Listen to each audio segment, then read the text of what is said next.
Today, I've been asked this a few times, and so let's do this. Let's go through what I got from my current studio setup, my Geekazine gear when I do a live show. What do you see as I go? Jeffrey Powers from Geekazine. Think Magazine, put in a geek. You got me. And I did a little bit of studio redesign, and the reason why is because I got another camera. This is a review camera, but ultimately I will probably replace my main shot camera with a PTZ camera. Whether it be this one or not, that's a different story. But since it's part of my current configuration, I will add to it and tell you about it. So now, this also spawned the fact, what did you like for a shot? And I found that a lot of people not only like the fact that you can do a zoom shot like this, but also they love the fact of the table. Now, let me show you really quick how this originally looks. This is how it originally looks. And yeah, it does have the preset on there. Sorry about that. But the point is, this is how I always shot my video. A lot of you said, no, we want to see it like this. And adding in the table just seems to add a little bit more. The question of the coffee cups, a little bit different. Question of lighting, that's what I'm going to work on next. And of course, they say a bright table is a good idea. This is my Ergotron sit-stand desk. I raised it up a little bit, and the reason why I like this a lot is because of that flexibility of the lift. I don't know about the bright color. I tried to look at bright colors. This did have a glossy finish on it before, and I took a sander and I just kind of buffed off the top layer, and it had this worldly effect look to it, the worn leather type effect to it, which I really like. And yeah, it's a little bit darker than desks, and it just does have a touch of glare. You can see that with the fingers right there, but I like it. And most of the time, if I have a product like, like this, it'll be the focus rather than than anything else. Now, here's my setup, and a lot of things will continue to change. Like, for instance, I added a whole bunch of images, a lot of pictures to this back wall here.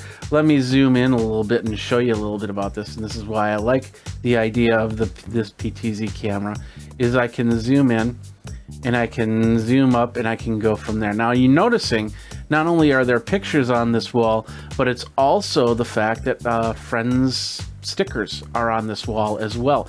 If you'd like to have your stickers on this wall, well, you can also always send them to me. Go over to geekazine.com/about or geekazine.com/review, which talks about my review process, but it also has my address if you want to send a sticker. Now, there's going to be a lot more stickers, a lot more pictures, and a lot more of your stickers, as long as it's a friendly, safe, and doesn't have any copyrighted images in the sticker. Can go up on the wall. But as you can see, pretty cool. We've got it all set up. Let's get back to the home position. So let's talk about what I have. Whoops, I got the wrong home position. Let's do this. Boom, back to the table. Here we go.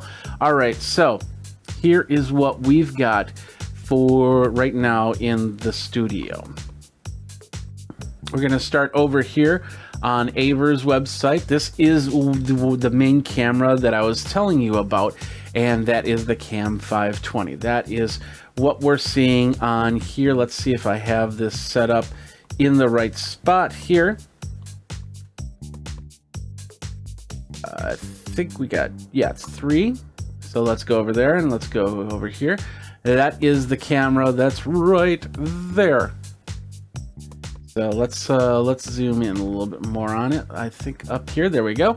So that is the camera. That's the Aver 520. Now, the reason why I'm reviewing the Aver 520 is I'm looking for low-cost alternatives to PTZ cameras. Some of these PTZ, like my main PTZ camera that I'll talk about in a second from PTZ Optics, that's a $1,600 camera. This camera is about half that price, and it's USB driven, and does a lot of great functionality, minus that fact of when I hit the preset button, you actually see that on the screen. If you have this set as the main camera and that doesn't normally come up there, it shouldn't be a big deal. But if you need to move it around while you're live, that's a problem. But Once again, this camera will also be replaced by other cameras. We'll see how the different cameras react to that, and then I'll make a final decision on what PTZ camera I will actually be putting up into the main studio. Now, the secondary one I'm definitely going to show you, and that is, let's do this. So we got to go to this one to show you that one, and that is this camera right here. That is the PTZ Optics camera. PTZ Optics is a 20x SDI model, which it's more than just SDI. It does SDI, it's HDMI, and it also does NDI, which is a network protocol, which I use. It's also power over Ethernet, so I plug everything into the LAN port. I don't have to put a power plug in. I don't have to put an HDMI, and you're seeing it straight from my network, and it works really, really well as a camera like that. That's what makes it a $1,600 camera. That's the main reason why you know, it's a $1,600 camera, is just the fact that it can do more, and it's actually more than $1,600 when you put the NDI license on it. But it's done such a great job in whatever I needed to do. I've used it on many different types of shoots, from in the studio to live using at builddaylive.com, or when I go out with Geekazine Live to events. I use that PTZ Optics. It's an amazing camera. So both of these cameras are doing great jobs, and of course these are all 1080 cameras, nothing over that. Aver does have a 4K camera, but that was over the $1,000 mark, which is not where I wanted to go with the review. So we'll be doing it from there. Now, inside of the studio, we have a couple things here. First of all, the main control that you're seeing is from, and I just renumbered all these. Yeah, it's the Stream Deck. I renumbered all these, so I gotta remember where my presets are. So the Stream Deck with Companion, which I just put out a video on how to set that all up. This is the Stream Deck XL. So over here I have my main shots to the computer. This one is being controlled, in this case, this is a PTZ camera. This is the PTZ camera. And then this comes from my secondary computer, which, I'll move up a little bit. You'll see a little bit of messy table. Sorry about that. Right there in the corner here, that is the Nook. That's what's controlling all of my graphics through NewBlue FX. And so it is used. It does a great job in doing that. It's small. I turn it on. It loads up, and then I can do some great graphics. Like, let's go over to the page. Like when I call up my Geekazine Live symbol, it's right there. I turn it off. The review, everything, a lot of the products I get product. I don't get sponsored for the product, but I do get products. But everything you can find over at geekazine.com/review. I'll turn that off. You get the idea. So I have all the buttons at my fingertips, and that is the Stream Deck from Elgato, the Stream Deck XL, which I'll have all the links in the show notes on how you can get this. It's a great thing. Even this Stream Deck, which I've had a lot, you know, for the Stream Deck XL just came out. The Stream Deck is now in my mobile rig, which I'll use on mobile shoots, and so I'll have a double. And of course, I can hook it up to another system and use the companion software to really have a full button system if I wanted to. All right, last part is the audio, and that is the TouchMix 16 from QSC. They have a TouchMix 8, which is under $1,000. I believe right now the TouchMix 16 is around $1,200. Of course, prices change, and you can check that out. Once again, link in the show notes there. And with this TouchMix 16, what I can do is more than just create audio. In fact, what I can do is I can control my audio a little bit by simply giving you different features such as compression, such as gating, and everything. And as you can see, I send it analog out. There is no digital USB out there, and I'm perfectly fine with that because I'm not using this as a DAW, which basically means when you hook up to a program such as Audition or anything like that, you can record separate channels. But I don't use it this way. If I wanted the DAW control, I would get the Touch Mix 30, which has a lot more to it. But a lot of you will probably like the 8 over the 16. I use the 16 because my band also uses this mixer. And when we go out to gig, it's an amazing product right here. And like I said, I don't know if you can see that. You can see a little bit of that interface. So let's do this. So like for instance, my head mic. We'll go to the overview. You'll see that I have an EQ set up. I have my gate and my compressor set up, and I can really control the audio before it even comes into the computer, and that's very important. Get it into the computer before you don't have to do anything inside of the computer. So that's the Touch Mix 16. Finally, the other thing which I forgot to put in here. Let's go Wirecast. That is what I am using for my main software, Telestream Wirecast. Let's go over here.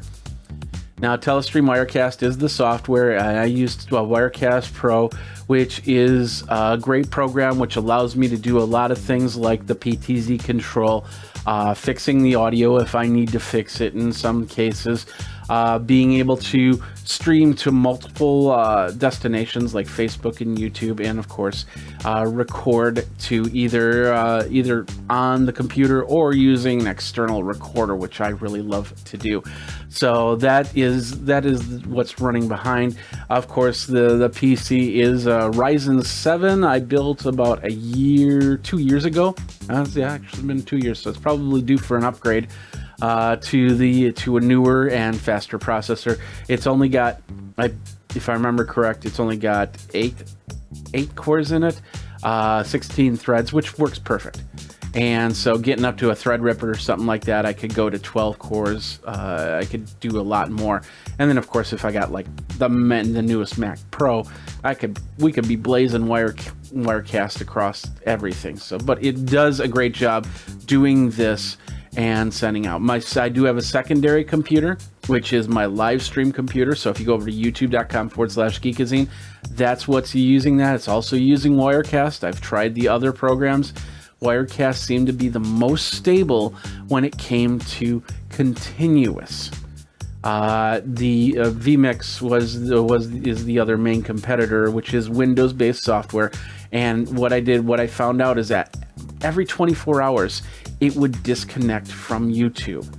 And I have it sending a stream to YouTube, and I have it sending a stream to twitch.tv/Geekazine. So I needed that constantness, and that's what Wirecast could do. vMix couldn't do that. XSplit couldn't do that. OBS could only send to one. But you know, you get the idea. You could use some of these other programs to do that, and I use these other programs as well. But Wirecast is my main one. Now, I just set everything up. You saw some of the scenes that I set on this Avercam 520.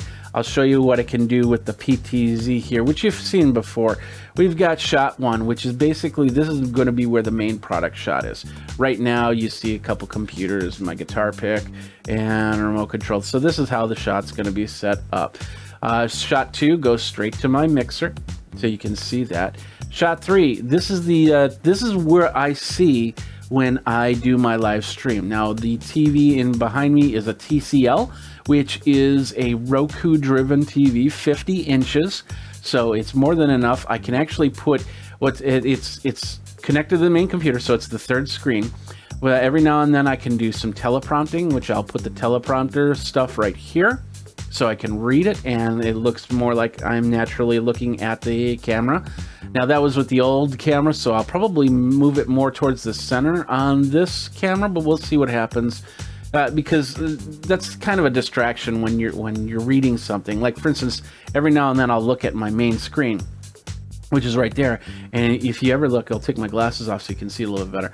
When I'm focusing on there, you can see me focusing on there instead of the camera, which is tough to do because the camera is just this thing that's sitting in the middle there. As you can see, it's, you know, you have to remember to focus in the main aperture, the middle of this lens right here. And that gets tough to do, especially when something's going on up here and you want to see, oh, do I need to straighten out my shirt, or do I need to smile a little bit more? What do I need to do to get this going? Now, that was the third shot, excuse me. Fourth shot, I'll go back to PTZ. Fourth shot was the Stream Deck, and for some reason it's not focused. There it goes, it focused in. So I can show you the buttons on the Stream Deck. The fifth shot I've got is a focused close-up of my main camera, which once again, once it changes, you'll be able to see the new camera right there. Sixth shot, an overview shot of me. Nice and clean and focused, but then 7, I can blur it out. So this is a perfect shot. So if I need to walk away from my studio, you can still see me. You can still see things going on as you go from there. Same thing with shot number 8. It's going to be a slightly blurred shot of my camera and my main view, and then 9. And it was a blurred shot of the product. So I can do this. I can go from 9 and then I hit 1, and then all of a sudden it focuses right in, and I can blur it out again. So that gives a little bit of functionality. And then 0 goes, it's basically a home shot setup. So that's how I have the PTZ set up on here. Once again, this second camera, the Aver, which I need to use the remote control to control, I'll do preset mode 1, which has no table, and preset mode 4, which has a table. And I probably won't be switching back and forth during the video. And if I do, I just go to a shot like this, and I'll go preset 5. And then we'll go back here, and then you'll see my PTZ camera without the middle there. So you just gotta remember to change that off scene.